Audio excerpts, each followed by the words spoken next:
Welcome to our recap video of the second round of the 2024 Candidates Tournament. We had the most spectacular day of chess we could have imagined, with 4 decisive results in the open section and 2 decisive results in the women's section. So let's take a look who were the winners today.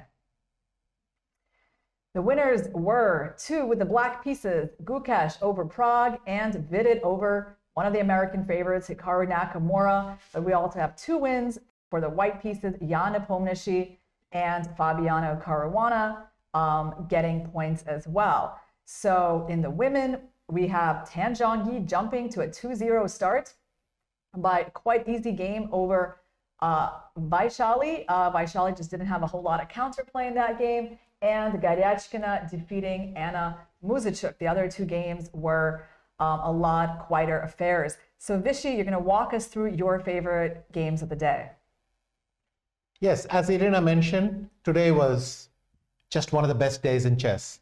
Amazing, really beautiful games, intense to follow. Let's see, Praggnanandhaa took a lot of risk today. It was a Catalan, which is, or became one. And he went for this setup.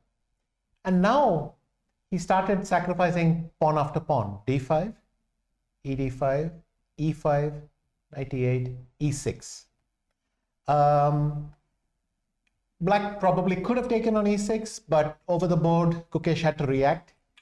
He chose F5. And Black consolidated the queenside pawns like this. A bit later, White sacrificed a bishop on D5 and more chaos. And at this point, the game was just way too complex to follow. But the final moment passed around here. Apparently, you had to find this move and this maneuver. But this was beyond the abilities of almost everyone watching, I think. And after that, it went down very badly. Black regrouped and the extra piece. The second game was also spectacular. Vidit sacrificed a pawn, and based on this clever sacrifice, if you take, and this took us a while to find, the key move is queen b8. Once Hikaru missed that, once he saw that, he then settled for pulling his pieces back. And here Vidit went for the following sequence: b5, knight e3, knight e5, bishop e2, f5. And White's already in big trouble. And after f4, bishop b6, it's game over. I mean, White is totally busted. Hikaru defended creatively, but never got back in the game. And after knight f1 check, he resigned. Maybe you'd like to take us through your 2 favorites. The remaining favorites. Okay, we had Caruana versus Nijat Abbasov. This was a quite maneuvering game that eventually wound up in this kind of situation. Nope, that's not even it. Let's go down further. Right around here. Caruana, manages to still keep little problems for Black. He protects his extra A-pawn, and Nijat tries to destabilize that rook, winning the c4 pawn. But Caruana finds another good solution, queen g3 pinning. And now Nijat didn't really deal with these problems very well. He needed to move his king back to h8. Instead, he goes h6, not the most accurate move. And he proceeds to take the pawn, losing this one. And then it gets even worse when he takes this knight. And then his king winds up without any protection, as the white pieces will infiltrate to f7.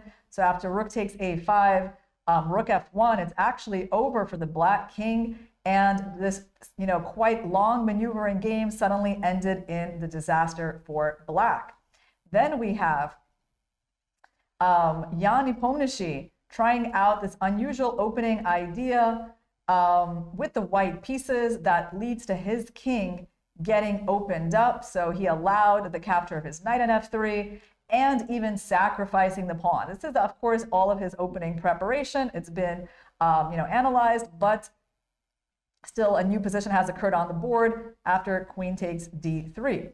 So black pulls the queen back. White was going for compensation with the piece activity.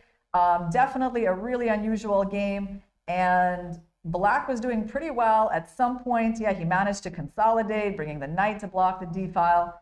But here he was a little hurried in his attempts to improve that knight. So he went knight f5, letting the queen in. Would have been better to solidify the pawn structure with f6.